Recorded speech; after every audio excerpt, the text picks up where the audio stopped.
आमचा कॉलेजचा विद्यार्थी जेवढा मोबाईल मध्ये गुंग झालेला आहे तेवढा जर तो शाळेच्या अभ्यासात गुंग झाला, आमचा कॉलेजचा विद्यार्थी जेवढा मोबाईल मध्ये गुंग झालेला आहे तेवढा जर तो शाळेच्या अभ्यासात गुंग झाला तर जगातील प्रत्येक विज्ञानाचा शोध हा अगोदर भारतात लागलेला असेल एवढी आमची पिढी हुशार आहे.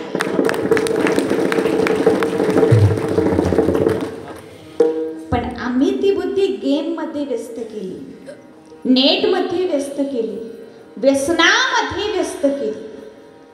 आजकालची तरुण तरुणी व्यसनी होत चाललेली आहे. या भारत देशामध्ये कोण कोण पितात? संत शामगिरी महाराज यादी देतात.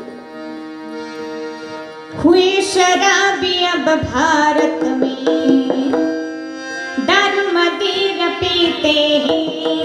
हुए शराबी अब भारत में, दारू मदिरा पीते हैं.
Thank you.